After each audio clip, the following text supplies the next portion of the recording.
My name is Terrilynn Kelley. My business is TK Sells Homes. We offer full service real estate services to our clients. We believe in working top to bottom. Our business is really wrapped around a lot of luxury properties, middle of the road properties, but we tend to have a little bit more of a higher price point that we sell.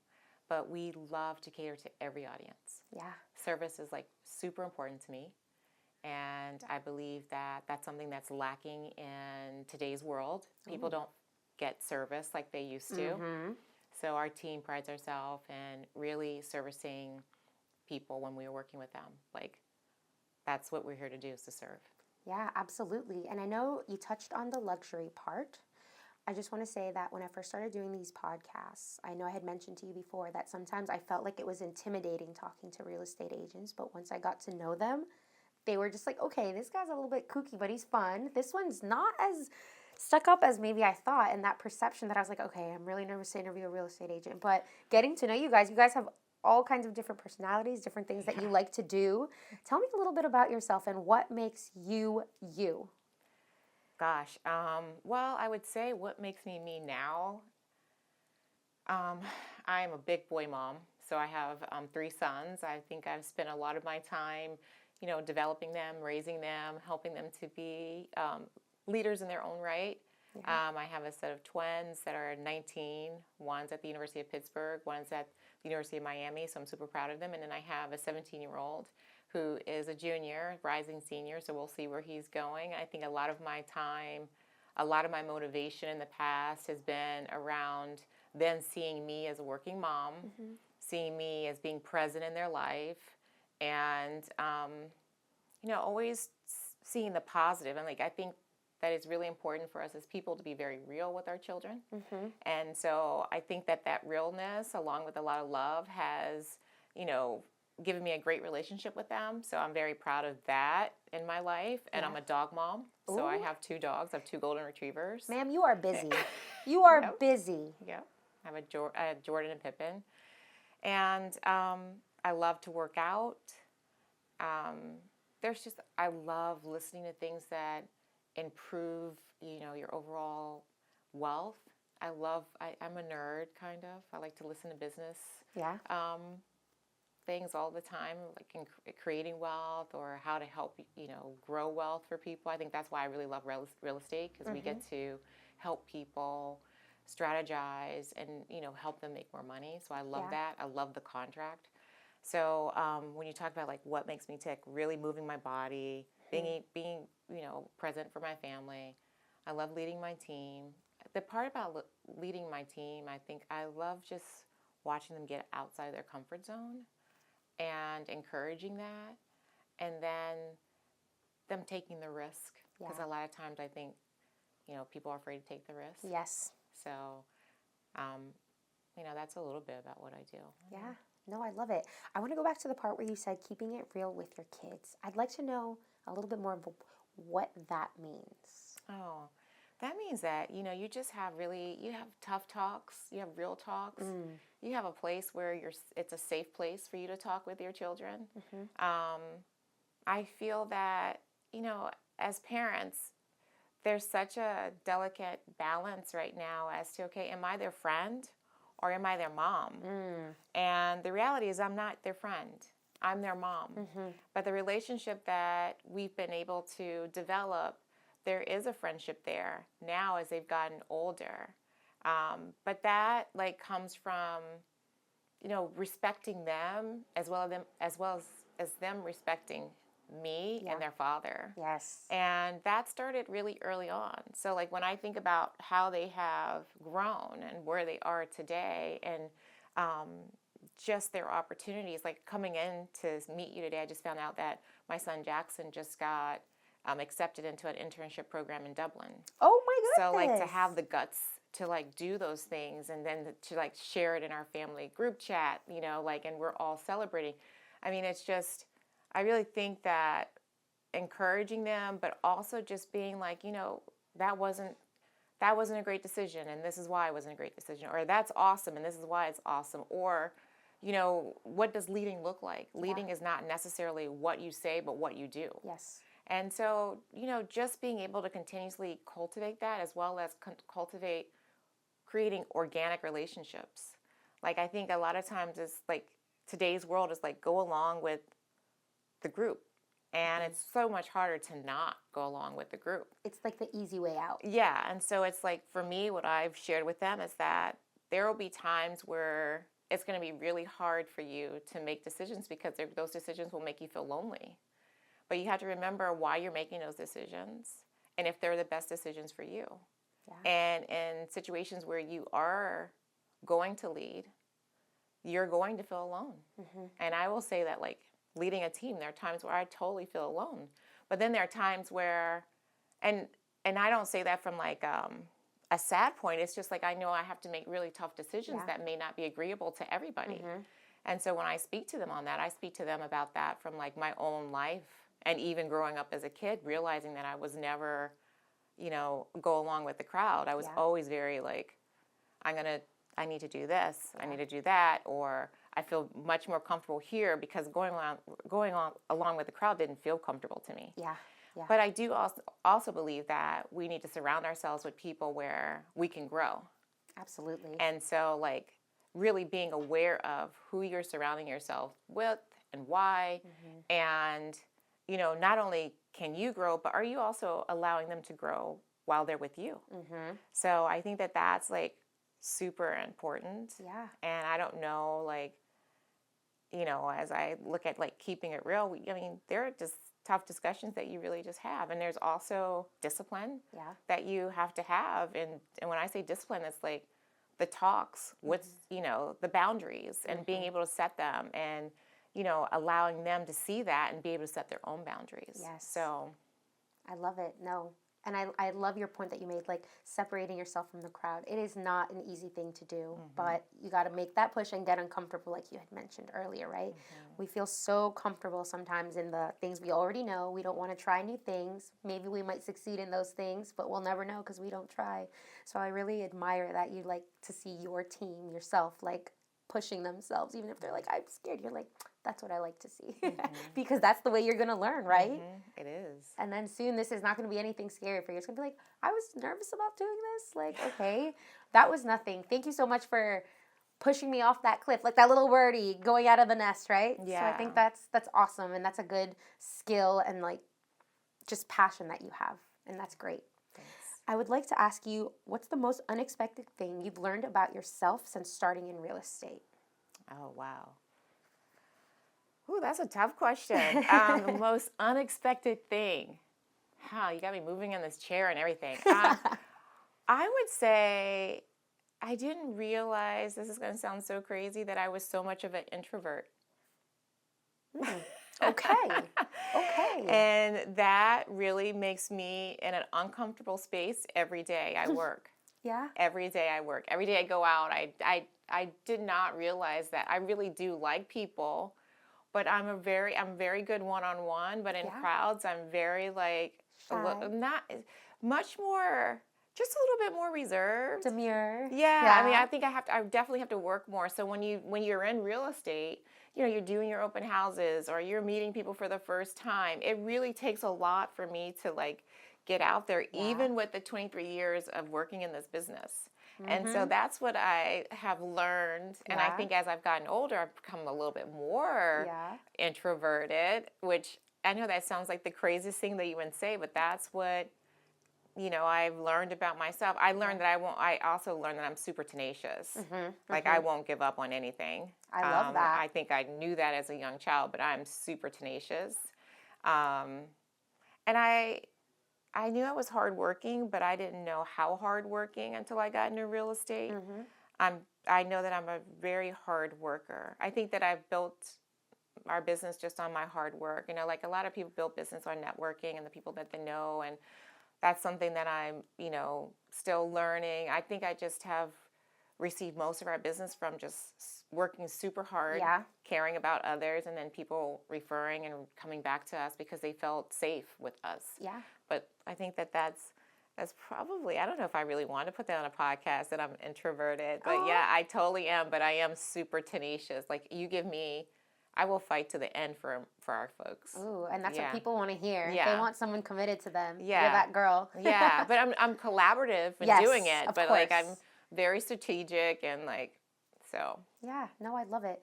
I'd like to know a little bit of a history about yourself of how you got into real estate. Was this always in the cards for you? Or? No. Okay, let's hear it. So I went to school for business. Okay. I have a bachelor's of science, focused in marketing, and I started off working at startup companies.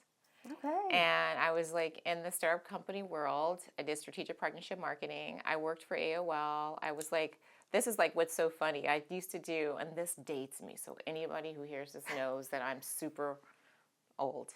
But beautiful. Where? Old where? Point and show me where. You look great, ma'am. Thank you. You're welcome. As you call me, ma'am. No, I say that to everybody. I literally say that to guys who I'm like, ma'am. I swear I do. Oh my gosh, great. Now I look bad. Anyways, carry on. No, but I used to work the welcome screen. I was responsible for the P&L for the welcome screen and products. So I've always been like a marketer. I've always loved pushing a product. Real estate to me, I'm selling a product all the time. Yeah. So, I mean, that's where I came from. And before I knew it, we bought our first home, my husband and I. We bought our first home in Herndon. It was a rich American home. And it was before I had actually gotten married. I lived and moved in the house myself, and then Brian moved in after we got married in September. And our real estate agent at the time was Lena Ward. I'll never forget it. And my lender at the time, Arthur Orr, put us in touch with Lena Ward. Or I think it was the other way around. I think Lena Ward put me in touch with Arthur Orr. Okay. And I really became intrigued by the work. Like, she had to not only, help us find the house. We were first-time home buyers. The interest rate at the time was 7.5%. FHA loan. Y'all hear that? 3% down. And it was a brand new 3-level townhome with a garage. And so I thought, wow, this is it. Well, then we bought our second home. Oh, look at that. And we used Lena Ward. And when we bought this house, I was so nervous because I was like, oh my gosh, this is so much more than what the first house. Our first house was $175,000 or something like that. Our second home was like $485,000. Moving and so on I was up, like, yeah. I don't know if we can really do this at all. And I remember being on the sofa, and she just talked me off the ledge. She was like, you can do it. You're going to be just fine, yada, yada, yada. But I became intrigued with the relationship that she built with me and how encouraging and how helpful she was. And so when AOL was going through the merger at Time Warner, I had like 6 bosses in 1 month. Ooh. And I was like, no one knows what I do. Yeah. No one's going to care about what I do. So I went to real estate school while I was working at AOL. I went at night, and I got my real estate license. Yeah. And the next thing I knew, I said, if I made what I made at AOL in the first year, I would leave. And so that was February. It was just like January. Mm-hmm. And I left December. How did you feel? I was a little afraid, but I'm a risk taker. You are. And I felt like free. No more You've Got Mail. No more You've Got Mail. Yeah. Yeah, that's incredible. See, you're all about taking leaps, seeing what's coming ahead, or maybe you don't see what's coming ahead, but you're going towards it and you're trying to figure out what to do. And without doing so, you probably would not have felt like as confident if you had stayed, right? Stagnant. But you took that leap of faith. Lena inspired you, and you're like, I'm going to do this. I want to be like that. Yeah. This chick is cool. Yeah.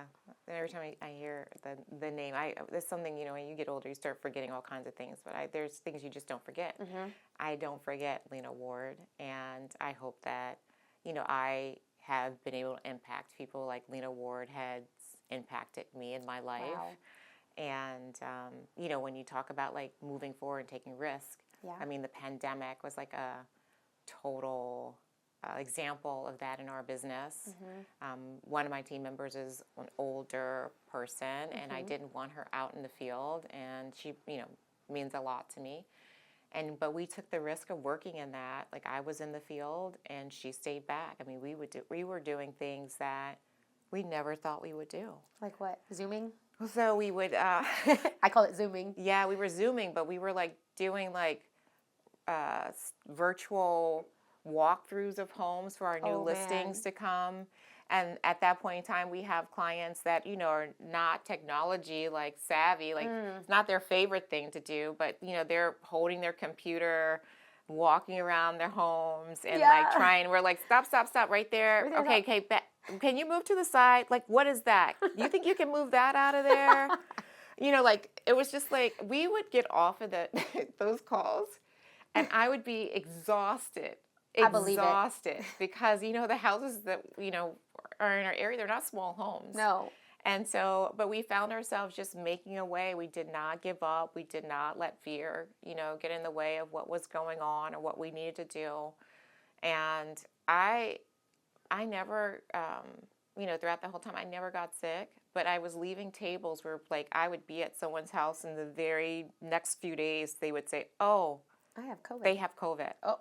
I would be like, "Oh, wow!" But I was always masked up and everything, so I mean, I didn't get it. But Lucky. yeah, I got it like 4 times. And I did mask. I'm the germaphobe in this office. They were like, "See, Lil, you're weakening your immune system." I was like, "I don't want to, excuse me."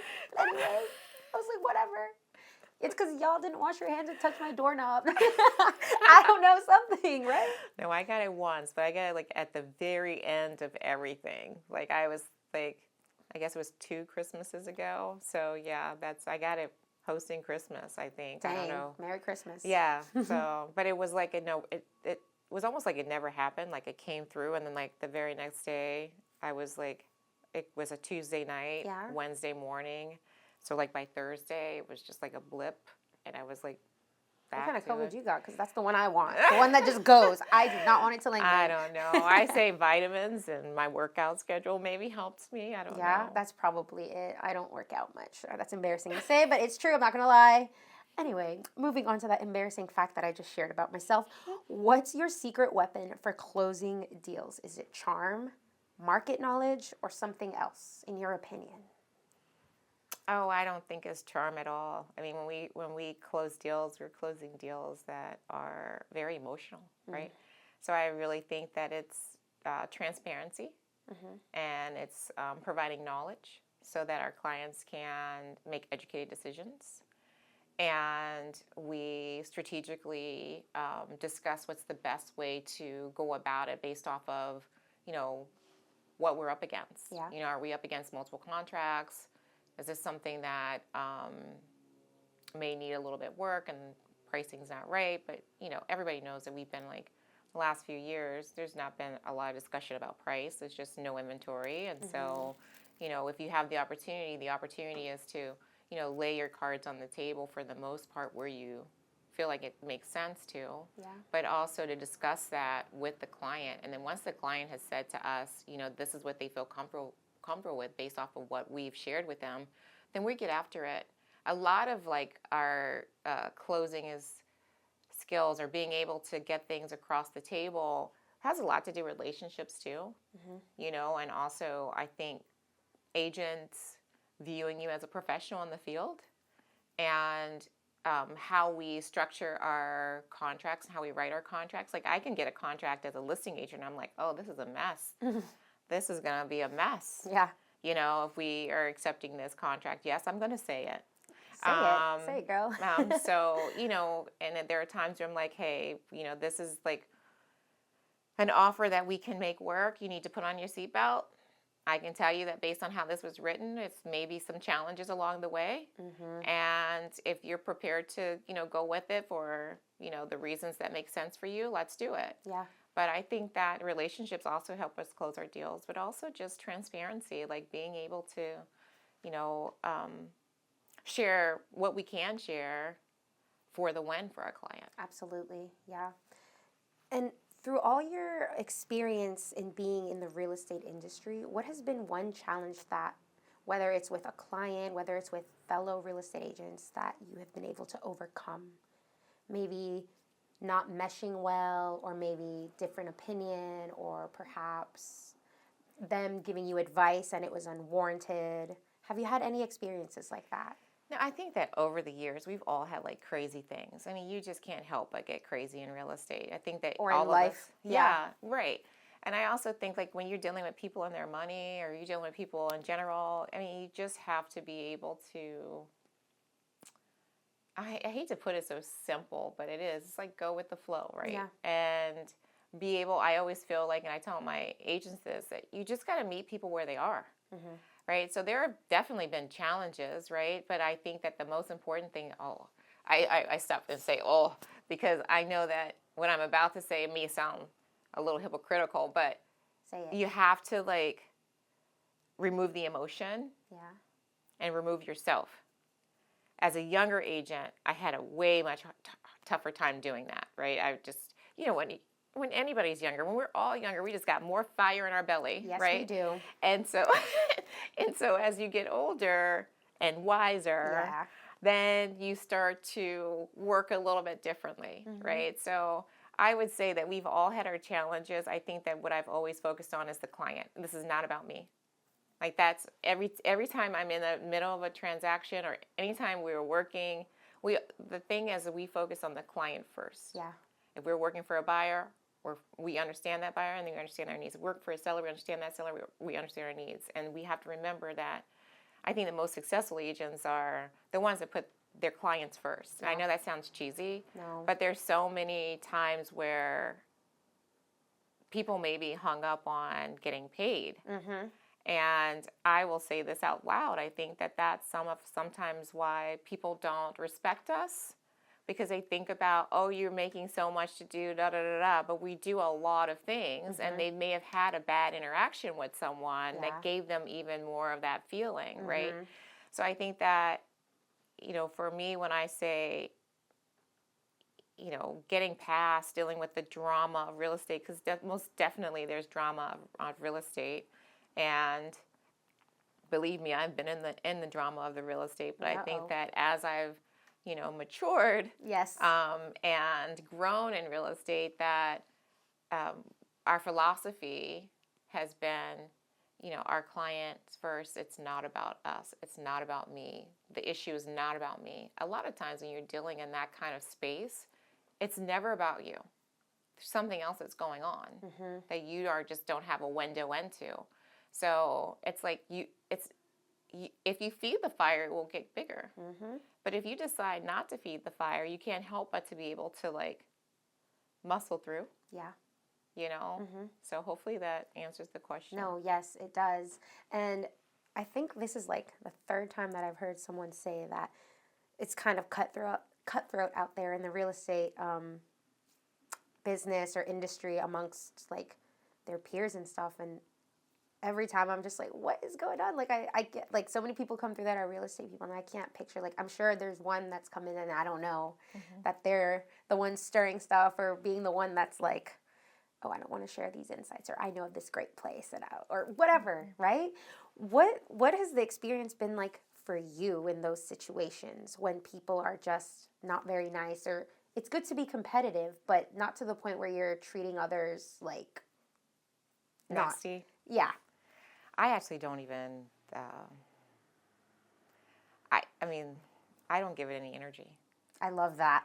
I just feel like it's kind of like what we started off with the conversation. I talked about my sons and like, leading, right? So if you feel like you're leading or you have a mindset that is separate from a smaller mindset, then you if you don't give that energy, it doesn't live in your space. Yeah. Right? Yeah. So I just feel like I don't give it the energy.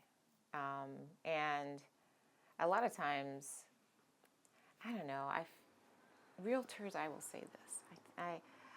Yes, in every industry, we have something like that, right? We are in a very competitive space, right? And you see more of it when you see like less inventory. You're dealing with, the DOJ and like some of the changes with that, which are really not big changes here for us at all, but how they're implemented may feel big and uncertain and uncomfortable for some, right? So the point of saying all that is to say that when you're going through all that and you think about the people we interact with, just like any other industry, we're all very different. Yes. And you could go to work every day, punch a clock, and know that that colleague sitting right next to you is not very nice and gives you a hard time every day. Just like you could go into the field and have a contract from someone that you may not have had a very positive experience with. But at the end of the day, it goes back to what I already said, right? Mm-hmm. You have to, one, think about what this is about. It's not about us. It's always about the client. Yeah. And so I think that also people that carry that negative energy and have that, way about them, they have to be careful in a space like that, because people will talk and people will not want to engage that, and is that the right thing to do? No, but that's why we always say, like, you have to continuously think about this is about the client. You have to do our job ethically is to always be there for our client. I mean, our agreement is with the client, That's right? right. So we can't do anything that's going to disturb what it is that the client is Yes. trying to accomplish. Yes. And so if we do that, then we're in violation of, like, what our ethics are. Yeah. Like, ethically, regardless of how we feel, regardless of, we have to move forward unless we think it's going to be harmful for the client, right? And so that's a discussion that you have to have with the client. Yes. I love how much integrity and respect you have for your clients, and like how you hold that so dear that you're just like, this wouldn't be right for the client. Like, that's what it's about. Yeah. And I know you're like putting the client first, and you're like, that sounds cheesy, but it's so true. It is. Just I know so it true. does sound cheesy. Yeah. It's true. No, I think that that's our success. I think our success story is that we think about our client. We care about our clients. Like, we really care about our clients. I mean, like, yes, do we get clients that it's harder to care about? Mm-hmm, for sure. But do we work just as hard? Absolutely. We probably work even harder. For so many reasons. It's just like you have that person that comes into the same spot, the coffee shop, they order their coffee and they're just curmudgeon-y every time they come into the coffee shop or whatever, right? You have that client that you're working with for, I don't know, 60, 180 days, and that time it just feels so painful. But, you just try to love on them as much as you can, because I think part of me is like, the nicer we are, the better they'll be. I mean, it makes but sense to me. But sometimes it's just not that. It's not and working. So by the time you're done, you're like, oh my Lord, But thank goodness we don't have a lot of that. Okay, good. Yeah, we Good. don't. We really don't. Yeah. Every once in a blue moon, we have something like that. It happens. No, that's part of life. Just getting those experiences and learning from that, and saying, okay, next time, I'm aware of this and I know how to deal with that next time, or I'll stay away from this type of stuff. Yeah, It cracks me up, because sometimes when it has happened, I'm like, how do they find us? Like, how do they? Where'd this one come from? Who knows them? And why? And then there's like, nobody knows them. Like, okay, that makes sense. I love that. Is there anything that I have not touched on that perhaps you want to share about yourself, your industry, technology, anything? Maybe you have a book in the works, or maybe you have a podcast coming out. A lot of people forget to say stuff here, so I'm always throwing stuff, and they're like, oh yeah, I'm writing a book. I think this year for us, we're really focused on giving care back to the community. So we have a seller seminar that's coming up on February the 22nd. I probably shouldn't throw out the date, but it's February the 22nd. And one of the initiatives is going to be for Hope for the Homeless for us. I think that, being in a profession where you are helping people to get into homes, there's always a thought for me of people who are homeless and how we can better, help them. I just did a service day on January the 15th. And I just feel like it's important for us to be able to give back to our community and there are communities that need our assistance. So, like, if anyone does come to our seller seminar and buyer seminar from hearing this, we would love for you to bring toiletries for men and women. And also they have housing, so they need things like pots and pans or, household goods, plates and forks and knives and utensils and the essentials. Thank you. All those things, right?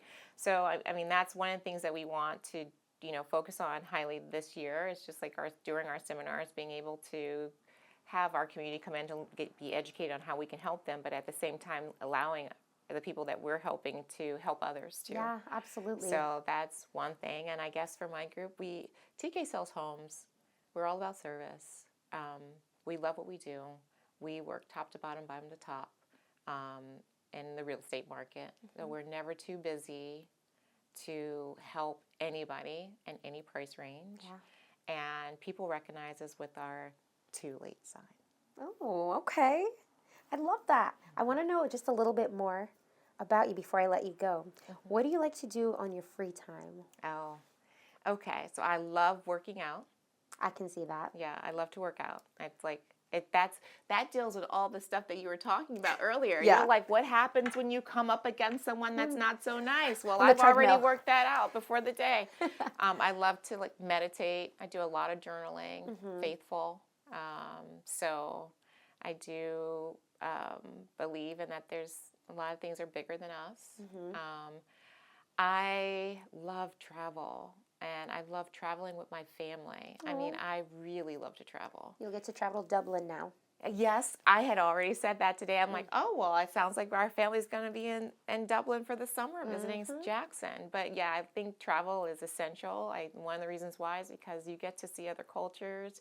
You get to embrace other people. You get to see how people live. You know, I think that you gain empathy and sympathy when you're able to see others in other places. And it's a huge education. And I love learning. I'm always interested in learning more about my business and learning about different things. Yeah. And even though I am an introvert, I do love to do extroverted things with people that feel really good to me. Oh, I love that.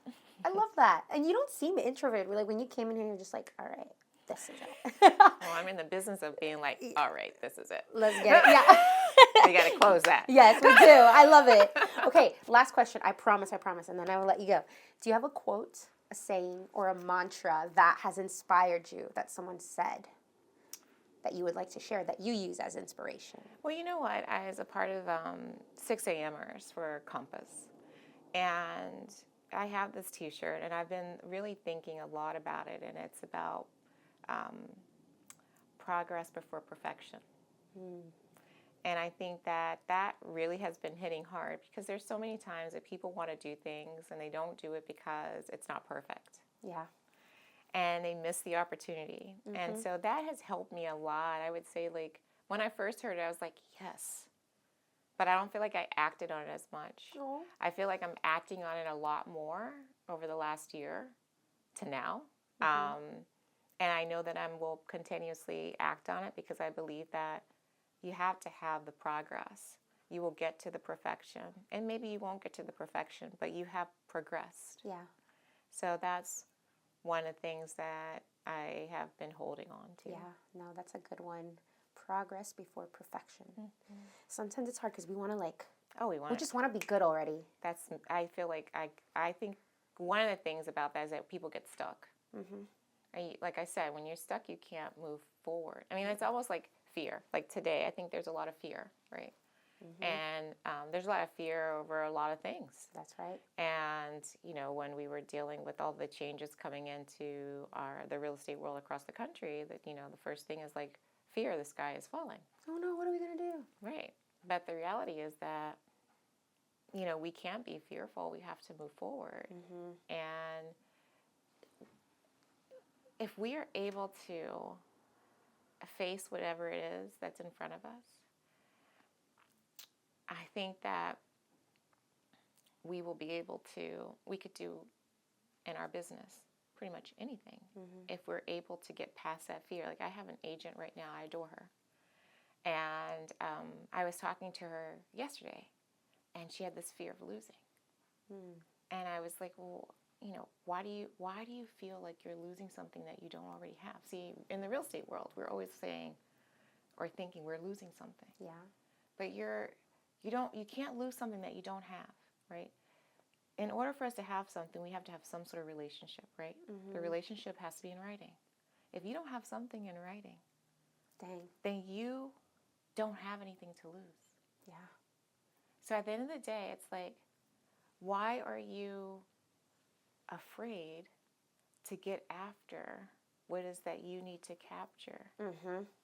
Why are you afraid of that? Don't be. Because right now you're upset, you're thinking that you lost something where you don't have anything. So get in front of it. Yeah. Get after it. Yes. And I think that in real estate, that's a lot of what it is that we have to do. We have to get after it. We have to get in front of it. And we have to operate outside of the fear. Mm-hmm. And so all the news, all the noise, all of that, you have to remove it. You have to have some quiet, and you have to just remember that with all that stuff going on, I have to get up and do what it is I need to do for myself, for my family. You know, I can't get stuck in that. Yeah. So remove the fear and go forward. Yes. And then it's also progress over perfection. That's right. So maybe you didn't make that call the way that you wanted to make it, but you made the call. Absolutely. So sorry. And that's what counts. Yeah. That you made it. Yeah. Well, thank you so much for being on the podcast and for sharing so much of your wisdom and your experiences. And thanks for sharing that your son got accepted into his dream school in Dublin. Hello. Well, Congratulations. Not his dream school. He's at the University of Pittsburgh, but he got into the international internship program there. So very excited for that. Go, you, Jackson, go. Hopefully he'll hear this. Yes. All right. Thank you so much. Thank you.